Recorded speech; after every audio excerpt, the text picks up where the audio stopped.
So, distinguished guests, ladies and gentlemen, it is an honour and a pleasure to represent the European Seaports Organisation here in this opening session of the 2018 Greenport Cruise Conference. As you know, for the last number of years, ESPO and the Ferryport Network has gathered back-to-back with Greenport Cruise Conference, and we believe it is a very good decision. The members of the network can gather and discuss the most important cruise issues and link it with this important cruise port conference, which allows all of us to gain knowledge and exchange views with other stakeholders in the session. We would therefore like to thank Greenport for facilitating this. We would also again like to thank the Port of Valencia for hosting this event and congratulate them in their effort to develop as an important and sustainable Spanish cruise port. Valencia dresses green was the slogan used by the port at Seatrade Cruise Med in September, and I think all of us were very impressed with this, and most European ports should use the slogan. I think cruise ports dress green, and I think that is the essence of this conference today. Today's programme confirms this green image of sustainability, which you will see time after time after time being referenced over the next couple of days. Greening is one of the main attention points for every cruise port in Europe. Cruise ports will have to grow in a sustainable way, or they won't grow at all. Sustainable growth is on the agenda for every European and every world cruise port, I would add. Without anticipating today's discussions, just allow me to say a couple of words on the topics for discussion today. Port-city relationships. We have global 0.5 sulphur cap from 2020. European ports support the decision of the health benefits of a green port. Decarbonisation is top of the agenda. The ESPO presentation tomorrow, and it will provide its environmental report for 2018. While we cannot reveal the outcome yet, there are three very important messages: air quality, port-city relationship, onshore power supply, and LNG refuelling. So in the planning for the future and the green investments, in today's conference we will be discussing green investments, and more in particular onshore power supply and LNG. ESPO has recently been pleading for a review of the Energy Taxation Directive in view of the exempting onshore power supply from excise duties, and by doing so level the playing field with the energy generation on board ships. Parliament voted such a proposal, but is now waiting for the Commission and certainly the Member States to agree on the review. At the moment, Member States can ask for such an exemption for a limited period. We are very happy to see that Spain has asked for such an exemption and that it received the green light from the Commission. This exemption will certainly enhance the attractiveness for ships to use onshore power supply.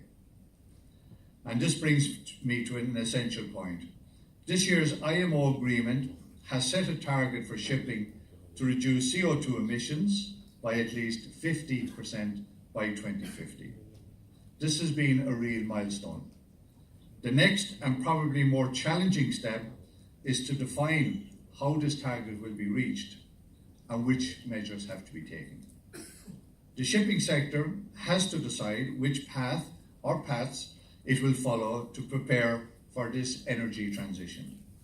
These decisions will imply investment on the shore side. Next to onshore power, we have LNG refueling points, but we might also need other infrastructure to accommodate other new technologies. Ports will help their customers facilitating this transition, but the diversity of new technologies for the shipping sector with different shipping lines making different choices, and I think this is going to be very important, particularly in the cruise industry, and this may imply very diverse and costly port investments to accommodate these new technological developments. The question, however, that many ports are facing is which investment to make in order to avoid the chicken and egg. Yeah. There are no facilities, so there's no uptake. There are facilities, but no one is using them. We've all heard that. A difficult but important debate that is not unique for this sector in the world that prepares for a carbon-free economy. So these investments, which are to be made, are thus not only costly, but also risky, since the investment may become redundant very quickly.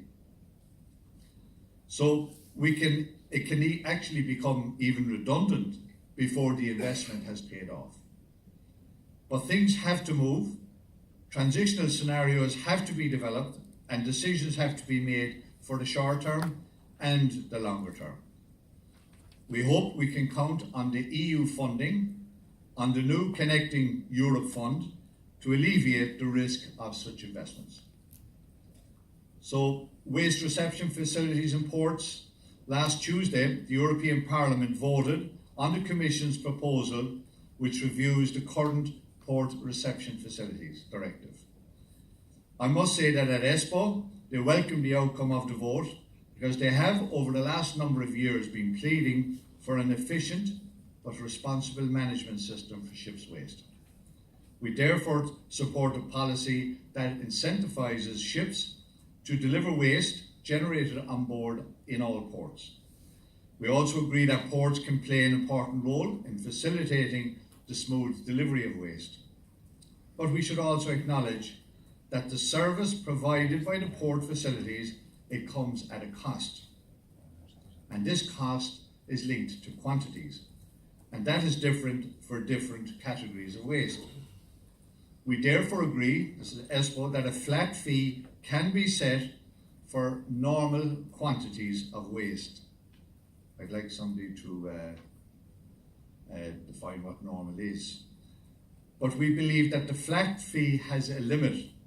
Policy should encourage ships to limit waste at source by preventing ships to be able to deliver amounts of waste without paying for it. Unreasonable amounts will have to be paid for.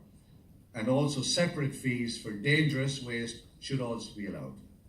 We are happy that Parliament has supported that line, and we hope that Parliament and Council can come to a good result for further negotiations.